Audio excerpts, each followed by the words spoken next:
Y'all respect the one who got shot. I respect the shooter.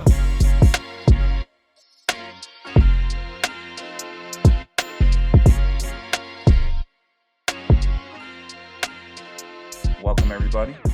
My name is Johnell with Designated Report, and this is Behind the Lens.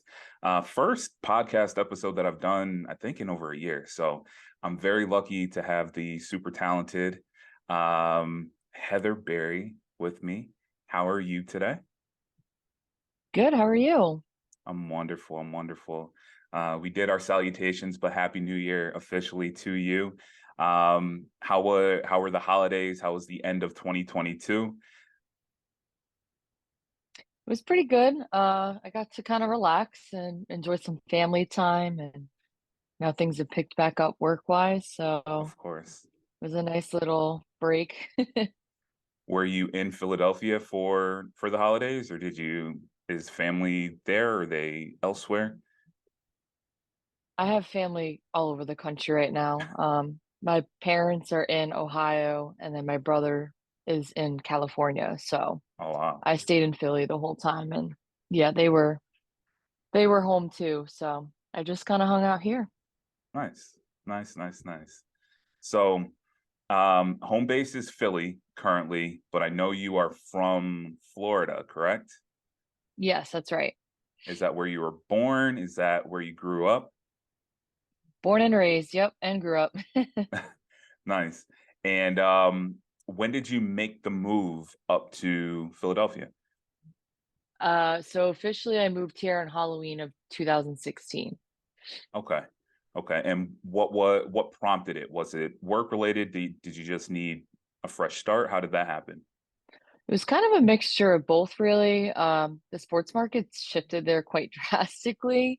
A lot of the teams are in rebuilds, and the market up here is way different. It's very like open. Everybody's like a family here, and I pretty much just wanted to come here. I was a big Flyers fan, and I just wanted a fresh start. Gotcha. And prior to the move, 2016, you said, were you doing photography down in Florida prior to coming up here? Yes, but it was more like part-time, like I was still kind of in the hobbyist phase that I wanted to be a sports photographer full-time as a career. Hmm. So I would be working like a full-time job or sometimes two jobs, and then I would just be doing photography for fun or basically like starting rates, beginner stuff. So Yep. Yep. I definitely hear you on that. yeah. Um, so if you don't mind me asking, how old are you now? And when did you first pick up a camera and kind of decide, when did you first pick up a camera, and then when did you decide this is something that I really want to do and make a career out of it? So I'm 30 now. I just Okay. turned 30 in September, so Happy it's a belated. new era for me. Thank you. Yeah, so I've always been interested in photography. It wasn't necessarily sports. It would just be I would be picking up a camera since I was pretty much like a kid. I think the first time I actually had my own camera was like 12 or 13. It started with like my mom's like hand-me-down Polaroid. Yep. And film was super expensive back then, so I would have to be very selective about what I was Yes. taking pictures of. They weren't very good, but I had fun. And then we went through the point and shoot era with like I think the one camera I had was before I got the Canon point and shoot, like the Cyber Pixel, I believe is Hmm. what it was called, or Cyber Yep. Shot, excuse me. Um, I had another type of camera that had to like put six AA batteries in, so you can't imagine that that thing is like a beast. Yeah. So I would just like pretty much take pictures of like everything. Like I was really interested in like basic, generic, like street photography, everyday, like documentary photography. And yeah, it wasn't very good, but it was like a creative outlet for me. Absolutely. Um, 2011 hit, and that's when I really got into wanting to shoot sports. It just kind of like clicked. Mhm. I never went to photography school. I was actually in business school. And at the time, you could bring your camera in if it was 6 inches or less in diameter, like lens wise, Yep. to like sporting events. So I brought my Canon EOS, I think it was like a Rebel XS. Yeah, it was a Rebel XS with a 16 to 35 kit lens that I got on a tax return, and I brought it to That's awesome. a Lightning Flyers game. Yeah. And the pictures were terrible, but I was like, this is really hard to shoot. Like everybody's moving around quick. I think this would be like a really fun challenge. I was really into hockey at the time, and kind of just took off from there. That's awesome. That's awesome. And to kind of circle back around, like I said, I haven't done this podcast in over a year, I don't think. But part of what drove me to start the Behind the Lens page was almost exactly what you're saying in terms of how difficult it is to shoot, not even just professionally, just sports in general. Mhm. Just in trying to track players and things like that, capture moments. But the editing, the like everything underneath just the actual point and shoot part of photography that goes into it. So, the fact that you were at this hockey game, the Lightning Flyers game, and you're like, geez, like this isn't very easy, but there's something there that intrigued you. You know what I'm saying? Yeah, kind of like sparks your interest. Yeah, It was like something just washes over you, and it was like I feel like as tacky as it sounds, I felt like an epiphany moment. Like, okay, sure. I kind of don't want to go to college anymore. I actually enjoy this. This is very hard. Yeah, yeah. Yeah, it was wild. I just think that's important for context because that was 2013, you said 2011. Yeah, 2011. Um, so I mean that's 12 years to kind of get to where you're at now. And it just doesn't happen overnight, just learning your camera, learning settings, learning, there's a lot that goes into it. So Hmm. you know. Um, so based in Philly, I scroll through your Instagram. I do see a lot of Flyers. I do see a lot of Phillies. Um, where, I guess, how did you first get into, or what was your progression to getting to the professional sports? Did you shoot high school? Did you shoot college or anything like that? So I feel like everybody's path is different, and Absolutely. I get this question a lot, and I feel like my situation was really unique at the time. Um, I started pro level, and I was not good. Like I had no business being there. Um, but I was mentored. So I was getting consistent feedback. I was trying different equipment. At the time, I really, as a sports photographer, you have to use like top of the line, like telephoto zoom lenses, Yep. top of line equipment. Like they say equipment doesn't matter, but there's a point where you start to learn your camera and then you realize you've maximized your camera. Yes. So gear does matter in that sense. Um, yeah, I started pro level. I started NHL.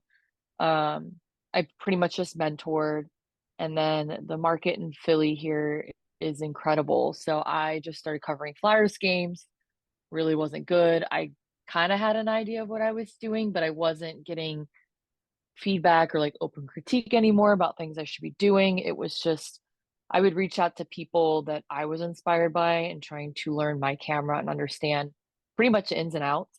Sure. Um, but that's basically how I started. I started top of the level and then made my way down to like grassroots and high school, college. Now I'm everywhere. So I feel like if we're talking about other people getting involved, I don't think pro level makes you a better photographer. Definitely tell I you agree. that. Because you have to be able to tell a story. So I Yes. feel like if you can't tell a story to me at like a grassroots level, I, no matter what the lighting or athlete scenario, you got to be good at telling it like at any level. Yeah, I agree. And it's interesting hearing you say that because I started the same way. In turn, I first picked up a camera, I think in 2000, probably around the same time, like 2013, maybe 14. And I was Mhm. taking pictures of my younger brothers playing football, Pop Warner football. And I went from there to shooting the WNBA, and there was really nothing in between that. And very quickly, I was humbled. Similar to you, just I had, uh, for all intents and purposes, a beginner's camera. I Mhm. had some decent lenses and kits to go along with it, but very quickly I was like, I don't know if I belong here. But it did force me to make those connections. It forced me to ask questions. It forced me to Mhm. kind of accelerate my learning in that sense. And again, very similar to you, I kind of backed my way from there. I did college. Last year, our company, we actually covered like soup to nuts, our local high school team, basketball, football, baseball. So it was a very interesting journey. And it's you're the first person that I've talked to where it's been kind of that same progression, kind of working from the top down. Um, you said that you had a mentor. Yes. Um, who was that, and what kind of feedback were they giving you at that time when you were kind of just thrown into the deep end?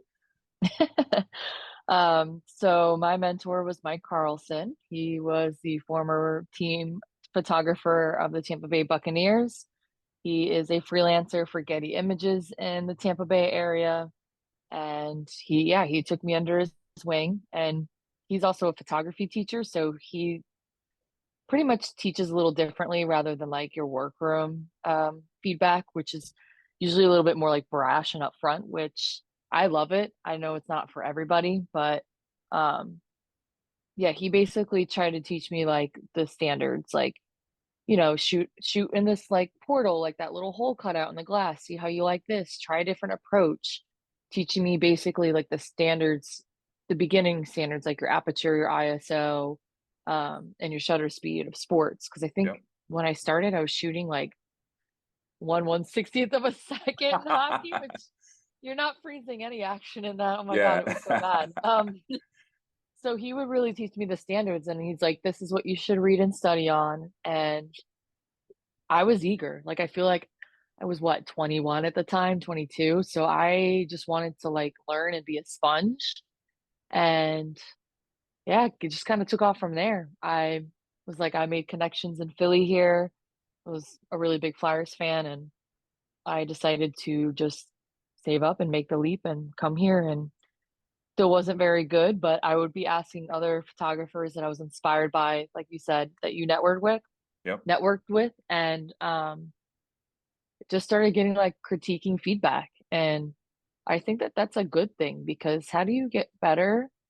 I feel like if you're like settled and you think that your photos are the best photos, like it's just like a consistent cycle of you have to be learning something new. Like Absolutely. if you're not cringing at like your last year's photos, are you really doing it right? I agree 100% with that. Um, you keep mentioning that the pictures weren't very good. Do you have any of those? Oh my God, yes, I can send you them. Yes, please. They're buried in a Flickr account somewhere. So bad. So bad. So, um, oh, and also Flyers fan in Florida. How did that happen? So it's funny. My family's all from Boston, so I grew up watching the Bruins play, Uh-huh. and I kind of just like didn't really care about hockey for a couple years. And somebody I was dating at the time was like a diehard Flyers fan, so it was constantly like around me. I feel like I couldn't avoid it at one point, and I spent a year being a neutral fan to see if I liked the team or not. Yep. And that was off their like Stanley Cup run in 2010. So yeah, it was fun. I liked the team. I thought it was like a whole different vibe, bunch of kids. Um, but yeah, that's kind of how that took off. Nice. Nice. Um, so we'll focus more on Major League Baseball and the NHL. Um, what's a typical game day look like for you? And does it vary depending on which sport you're covering? It varies on every sport I cover, which I'm sure is applies directly to the same for you.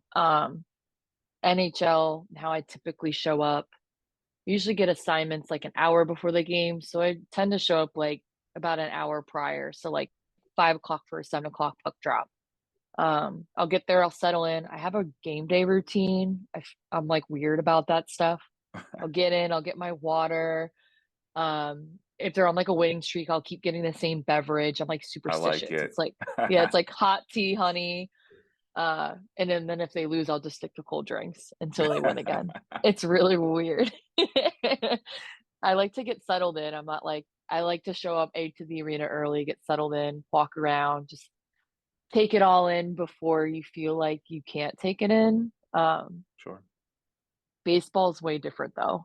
So when I was freelancing prior to working for MLB, I would show up probably when BP would kind of kick off. So like Hmm. about an hour and a half or so before the game, first pitch, I would show up. Um, Now I'm showing up probably like 3.5 to 4 hours early, like before playoffs hit. I have Hmm. to get there for both players, like BPs. Sometimes if there's like an arrival request, I'll be there even earlier before first pitch. And those game days are, I think, much more intense Sure. because it's not a timed sport. So sometimes you Yeah, could be that's there true. in like like 7 hours, and other times you'll be there for like 13 hours. Yeah. Geez. Yeah. So working for working for MLB, when you say you get your assignments prior to the game, an hour before the game, Mm. um, are those, or I guess kind of walk me through that. Is it, we need certain photos of this player, or we need certain photos from this location, or how does that part of it work? So NHL and MLB are different. And I'll give you kind of both ideas. So NHL, I don't work directly for the league. I'm a freelancer still. Hmm. Those are assigned every period. I have a location where I can shoot, which either it's ice level, it could be like the concourse level where the fans are sitting, the club level, or the mezzanine, like the very top. Hmm. Every period that could be subject to change. I can pretty much like pick my assignment. Like once we go through, like basically you'll have your wire services, your team guys, and then everybody else will trickle through, like your freelancers. Hmm. Um, so that game usually hockey pretty much you're in one spot for like 20 minutes per period. Yep. Baseball's quite different, so it's very free moving and um typically the assignments are kind of the same. It's like an hour before the game starts, but everybody's gets really like we all get along very well here. Usually we'll just try to decide if we want to pick like there's inner well spots and outer well spots. Hmm. So the inner well spots are behind home plate and it's just like little open netting that you can zip open. And there's two on each side. So you have one on the visitors dugout and one next to the home dugout. And then you have the outer wells, which basically is here's the team, like here's both teams' dugouts, there's the broadcast crew, and then there's us, like Yep. underneath. Um, Typically people will just ask, like, does anybody like object to me shooting like third base inner well side for like the first inning? And pretty much like everybody freely rotates. So Nice. the standard rule for that is um, you can move in between innings if you want. Like you don't have to stay in a designated spot for like X amount of innings. Hmm. So basically, like 1, 2, 3, you have your 3 outs, you can move around freely. Like you just get up out of the well or the dugout and you walk on the field and you go to your next spot. Nice. So it's that's fun. It's very free flowing. Yeah. Yeah. And is that is the freedom that you get at a baseball game, is that because you work for the league, or is that just kind of the way it works? It's pretty standard. So like regular season, yeah, it's just like freedom. Like you can do whatever you want. So I typically feel like I enjoy that because baseball can be very quiet at times. Sure. So sometimes you have to make it more than just about the game. So if I need to go upstairs and do visuals for like an inning or two, um, like go catch a sunset or something like that, Yes. shoot up high. I get like I don't want to be in the same spot all game. I feel like it just gets stagnant. Yeah. So I like to freely move around and I literally love that about like baseball. That sounds awesome. Um, that sounds awesome, actually. Yeah, I know there's definitely um some places, some arenas, they're very strict about where you Mhm. can shoot from, don't venture outside of your designated area. But I agree, especially for in working for MLB and working Mhm. for, covering the Phillies. To your point, it you can only shoot, Bryce Harper so many ways. You know what I'm saying? Like you can only get him swinging a bat so many times, or him in the outfield so many times, so many ways. So being able to kind of traverse the stadium and get different vantage points and things like that helps you probably helps you Mhm. keep your sanity a little bit, where you're not just sitting in one place and taking the same Yeah. photos over and over again. Yeah, baseball's a very long season. It does like it changes very much in playoffs, which I could talk about that format too. Okay. Um, Typically, playoffs, once they start to advance, I believe it goes from Fox to MLB takes over. So assignments are very different in playoff formats because there's a lot of media here. It's not like you're just Yeah. typical group of like your local wire services and the team in MLB. You have like international media coming in. You have like 4 or 5 photographers for one wire service outlet. So that very differently. If you were if you were in the wells during, I think it was NLDS, like we could not move at all. Like once Really? you're there the whole game. Yeah, there's so much media. It's a designated assigned spot. So you're there the whole game. Jeez. Um, if you were upstairs though, you could wander, but as we started to advance more, it was kind of like literally impossible to move in this place. Yeah. A for our safety and B just like, the Phillies fans haven't seen a playoff game in I think what, 11 years? It was a really Yeah. long time. Yep. So you were kind of just I would just say like I'm like you can't wander. You're in your spot after like the NLCS and World Series. I'm like there's no moving around anymore. Gotcha. So Wow. we had to get really creative with what we were doing. Yeah, I mean, it doesn't surprise me, as you advance further in the playoffs.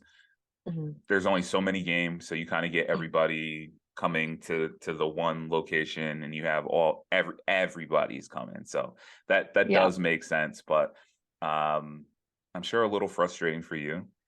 You know, you've been working 160. Do you work 162 or just 81? No, just 81. Okay. But it's still a lot. It's Oh no, still I very heavy. yeah. But you've been there for 81 home games, and now you're getting bullied out of the freedom that you've had taking photos for, you know, the entire season. So, um, I get it. I do get it. Yeah, Um, it was just soaking up the atmosphere really, like, I don't know, you get this adrenaline. You're there all day. yeah. Um, so you mentioned you shoot Canon, Mhm. correct? Yes. Um, what two questions, twofold. Mhm. Any particular reason why you picked Canon, or did Canon pick you? And what's your current setup or favorite setup? So, Canon picked me, or I picked Canon. I kinda just had like I was that person that would just take anybody's camera if they had it and just take Yeah. photos. My friend had a Nikon, I think it was like a 30 D3500, and then my other friend had like a 7200. And I love Nikon's like um oh my gosh, I love the colors on that camera, like Hmm. stunning.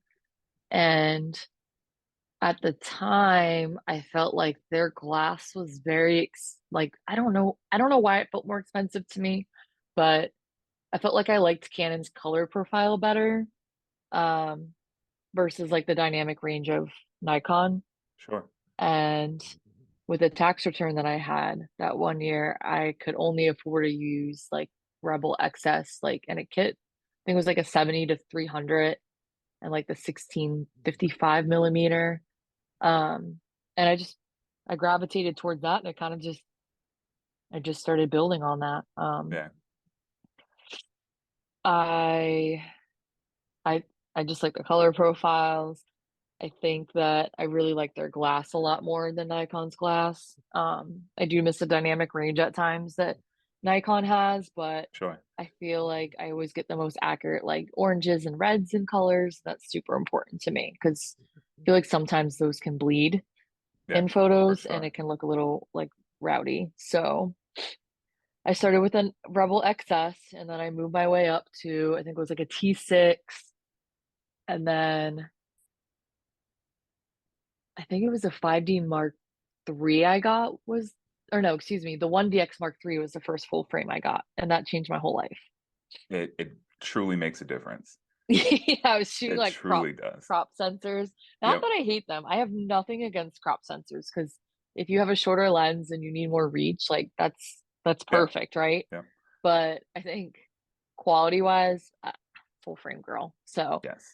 the 1D Mark III was very outdated when I got it, but it Mhm. was what I could afford.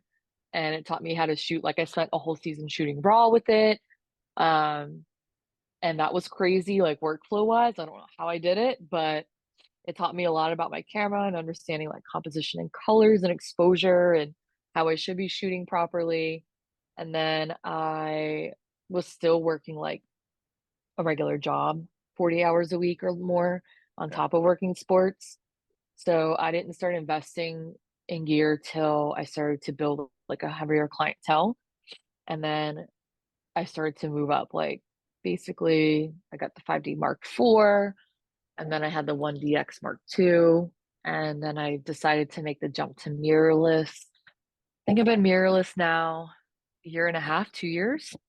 So I own an R5 and two Canon R6s right now. And then I would say my favorite setup is right now it's my R5 and the 300 2.8 that I have Yep. because I love the 300, like the depth of field, the colors, the sharpness, like just so nice. Nice. And that was actually going to be my next question. If you had moved on to mirrorless, because that seems to be the direction everything is Hmm. going currently. So, a year and a half ago, you made the jump. Hmm. And do you love it? Do you love the Oh mirrorless as yeah. opposed to, yeah, Hmm. yeah, It's it, I don't know like how your gear setup is right now, but I was like 50-50 for a minute. I had mhm, an R6 and then I was hanging on to like the 1DX for remotes and then the Mark IV.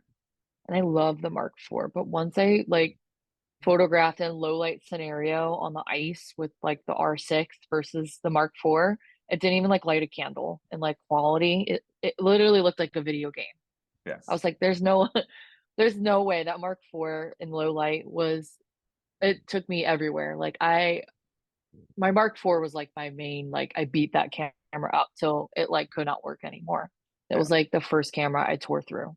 I loved it, the colors, the way it looked, and then mirrorless came out, and I was like, I can't even compete anymore. Like this mirrorless is insane. Yeah. Yeah. And especially in poor lighting scenarios, it was huge. I just graduated to mirrorless within the last year, and I still have I'm a Nikon shooter, Hmm. um, and my D I have a D7500, and Hmm. it's my workhorse. I love it. Yeah, it's a Um, beast.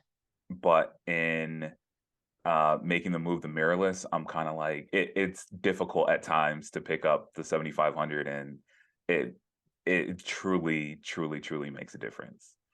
It really does. And then I actually used the Mark IV during like the DSLR during playoffs when one of my cameras got completely wrecked in the champagne shower. Ah, And I was like, oh my God, this doesn't even, I'm like, why did I switched like the mirrorless to the DSLR on the 300 and I was like, why did I switch it? Like I should have just kept it on the mirrorless for this. I was like ready to like run out on the field with the mirrorless and a wide Yep. angle. Yep. And I'm like, oh my God, I wish I had both of my like mirrorless cameras just because the sharpness and the quality is just like insane. And the tracking is like a cheat code for me. I Yeah. don't know what it is. It is very hard to pick up the DSLR, but they're beasts. They hold up. Yeah. Yeah. For sure. For sure. Um, your champagne shower, how did how did you like, was your camera not protected? Were you just not expecting the amount of champagne? How did that come about?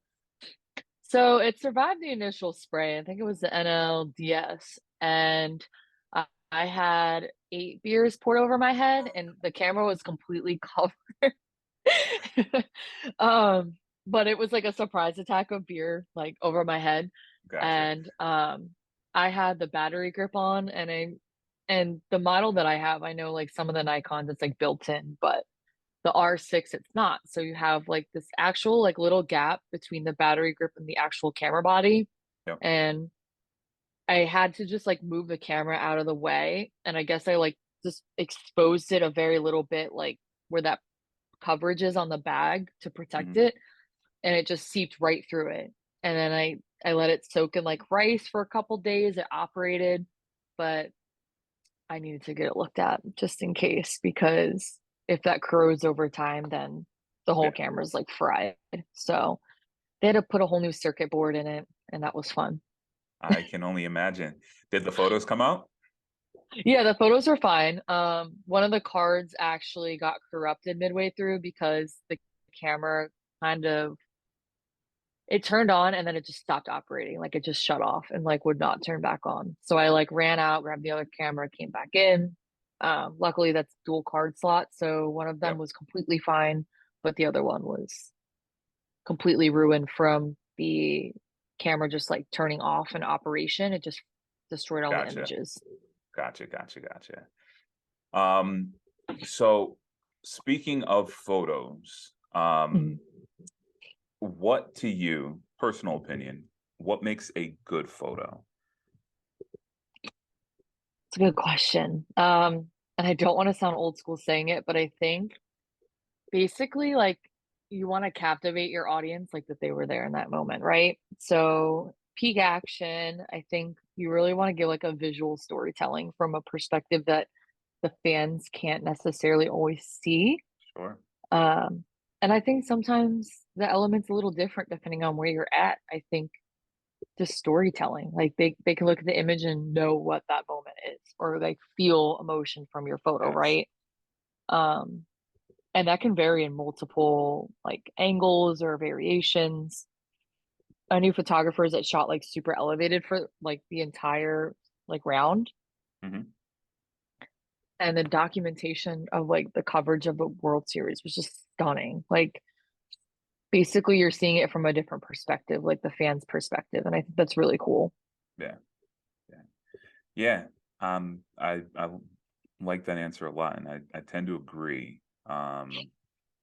Because as a photographer, you are you've got a certain access that most people, most fans aren't going to get.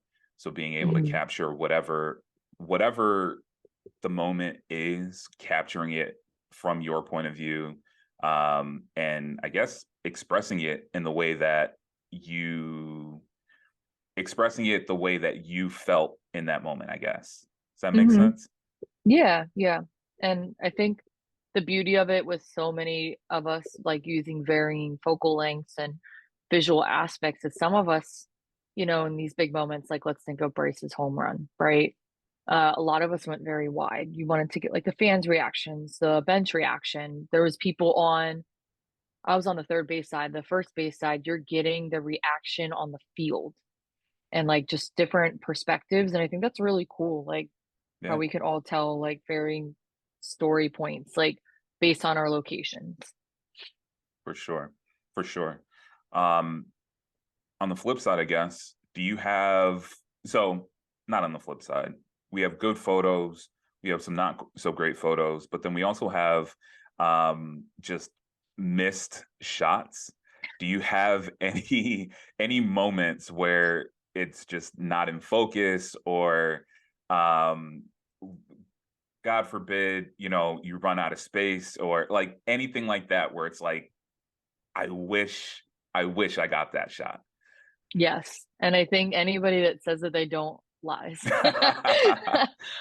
As it's tough because social media, I feel like you see the best of like the cream of the crop, and I mess up a lot. Like there are accidents that happen. Back button focus decides to focus on pretty much everything but the subject. Yes. Uh, I tried, we have a different tracking system in these new mirrorless cameras, so sometimes I like to mix it up and use like face tracking, and then that will backfire. Especially if it'll like lock in, and then sometimes it'll just drift to like the umpire or something. Yep. So I gave up doing that real quick. Um, yeah, I mess up a lot. Like hockey, same thing. Like if I have the moment and I'm catching like somebody's strobe and everything's like blown out, like it happens. I think, and then you're fighting the refs and the umpires too. Sure. So I think there's a lot where you want to like just throw the hard drive out the window sometimes in games. But yeah, there's times where I've definitely missed and I'm like what? Yeah. I'm glad I'm not the only one, because honestly, as again, you've done this for a while at a very high level, and like you said, social media, it's a highlight. You're getting everybody's best pictures, and there's Mhm. definitely times when I'm like like how did I miss that? But I'm glad to hear that it happens to other people too, and I'm not alone in my misery at times. Nope, no reason to be ashamed because there should just I feel like at this point I might do a share gallery of all the missed images so people know that like we're not perfect. Yes. You could have remote set up anywhere. Like you might have the shot at one angle and then you missed it like from floor level. So you know, it happens. No one's perfect. And I think that's part of like learning. Like, Yes. okay, how can I make sure I don't necessarily make that mistake? Or, sometimes the camera will just backfire and Yes. focus on everything else, but it happens. For sure. For sure. Um, what do you like most about the photography process? And what I mean by that is, it could be anything really. It could be the actual shooting, it could be the editing part of it, it could be um, delivering it to the league or whatever, then using it for a graphic. Like, what's your favorite part about what you do as a photographer? I feel like building connections for me is big. Like it's like a family when I go, like after all these years, you not even just like other photographers, it's like staff members, game day crew. So it's just like always fun to go in and see them. Like I feel like Hmm. it's a second home. And shooting's really like my bread and butter. So I love it. Editing. Editing I love to an extent. I feel like I have to be like in that creative juice to like really power through. Yeah. Um, and it comes in waves, right? So I feel like, yeah, shooting and being around everybody and just like enjoying the atmosphere is pretty much like my two favorite things. Okay. I like that. I like that a lot, actually. Um, Yeah. so I do want to touch on the World Series a little bit more. Hmm. Um, I believe, and you can correct me if I'm wrong, you did get to go to Houston, correct? I did. And were you shooting in Houston? I was not. I actually went with the Phillies staff to games one and two to enjoy it as a fan. And that was That's a blast. fantastic. Yeah. Yeah. And how was that experience? I mean, I'm sure, have you shot a championship series or game or anything like that prior to this past? So at the Okay, highest level I of found this sport, on I the think web the for S. other biggest thing I've covered was the Flyers Penguin Stadium series. I believe that was 2019. And yeah, this was like the biggest stage of coverage. Like I've always dreamed of covering like a Stanley Cup final or the World Series or the Olympics, anything like bigger than myself. Like Sure. you really get like sucked in whole to it. Um, so yeah, it took me a while to like really get it all in, but you're like riding on adrenaline. So I had so much fun. And being able to go and just enjoy it as a fan, not working just this team that you've grown to know and love, just being able to watch them. How was that experience? It was so cool. Typically, I don't know how anybody else does it, but I always like to try to go to like one or two games as a fan of the sport I cover, just to like take it back and really enjoy what you're doing because I know sometimes it can get like I wouldn't say repetitive, but you feel like you just want to enjoy what you love about covering sports so much. Absolutely. Sometimes you want to take a moment in before a game or at some point to like just soak in what's happening and processing. But as photographers and especially big scale events, you really don't have time to like soak it in as much as you should. So it was really nice to be able to like captivate that side and enjoy hanging out and like cheering on the team and kind of watching a game again. I haven't done it since before the pandemic, so Mhm. it was long overdue. Yes, that's awesome. And then from the work side of it, you got to shoot World Series two games. I think it was, yeah, 2 games here for the actual World Series. Yeah. Okay. And how was that? Did it live up to what you thought and hoped it would be shooting a World Series game? A couple of them? Yes, game 3 was wild. So, Yes.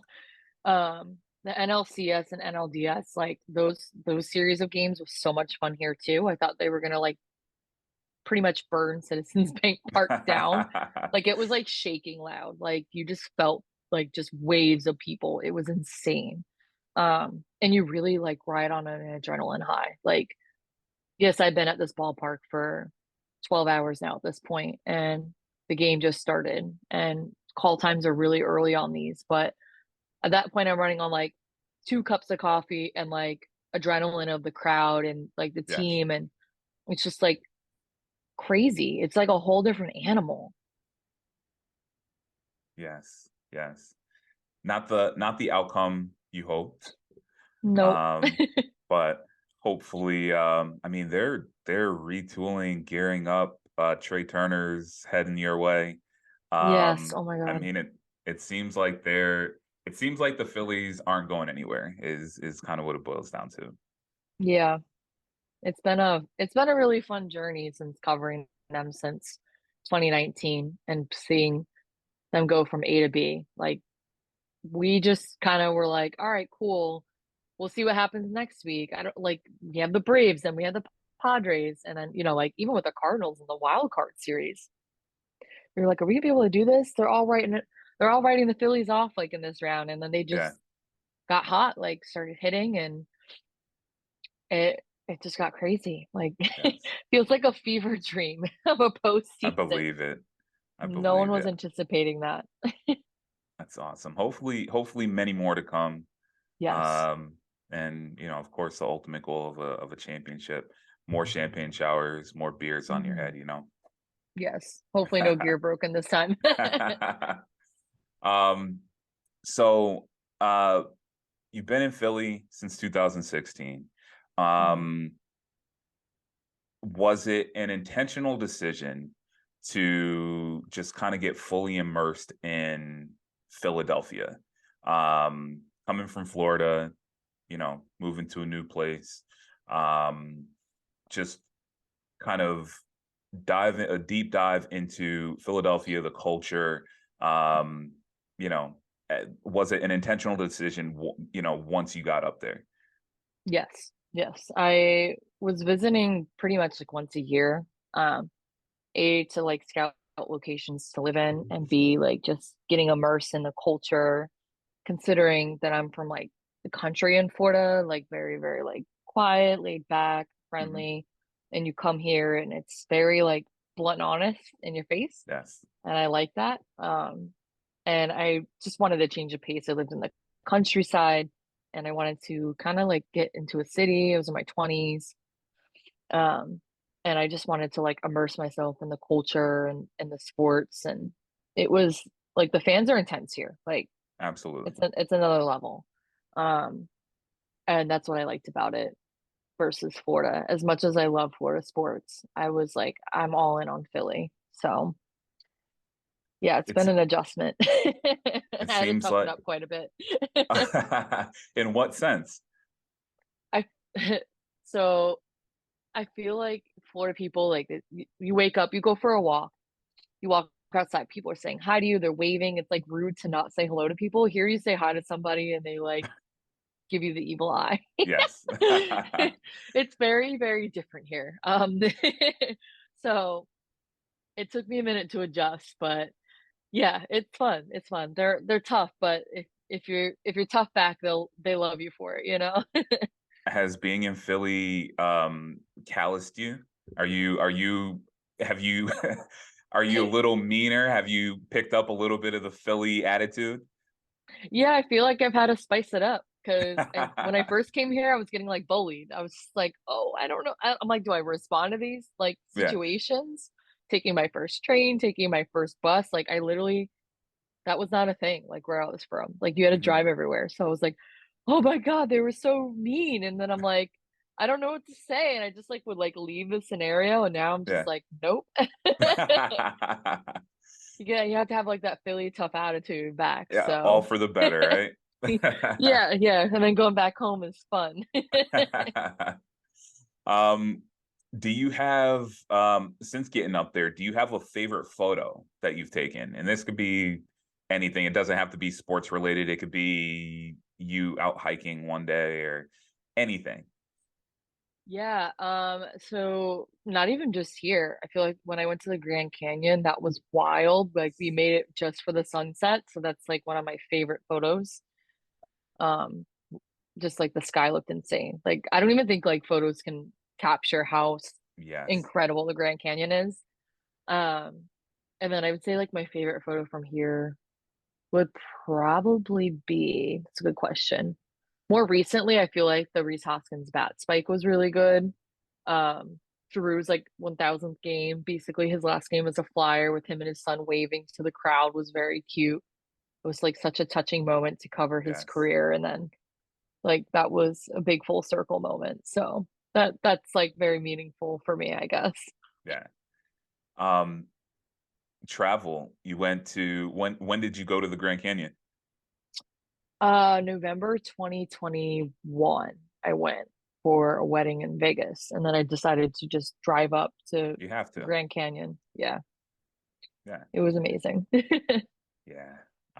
Is there any do you have any bucket list places that you want to travel to? Yes, I would love like my dream right now. I feel like outside of sports is like I would love to be like a Canon ambassador and photograph out of the country. Like I want to go to like Japan and photograph like with like an R6 II, like showcasing these new cameras, Yep. or going to like Italy and showcasing like low light capabilities.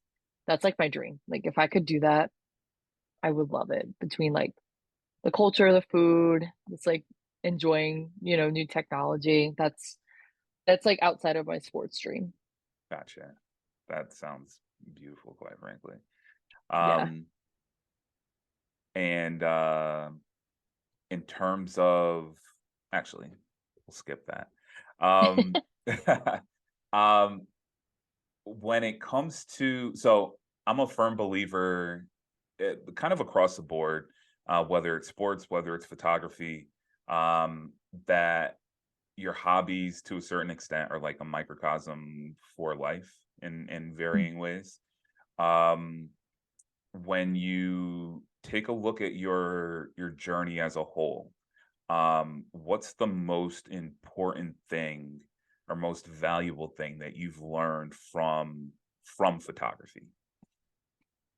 I feel like it's it's more than just like documenting history. I feel like it just goes so above and beyond the moment at times.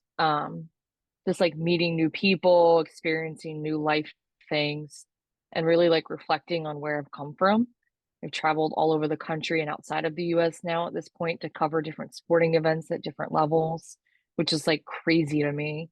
Yeah. Um, Going from working like three jobs to like barely being able to make it to kind of being able to be like, all right, now I can actually buy a new camera body and not have to worry about it not functioning in like 2 months. It's been like a really humbling experience. And sometimes in the process, you get so soaked into like sports that you take that for granted until you like go back in a moment of like, you're like at a creative cycle moment where you're at a creative wall. Like you feel like you're like, what can I do to progress in this industry? And I always just say like reflect on where you started, um, and just really look at like where you could still go. You know what I mean?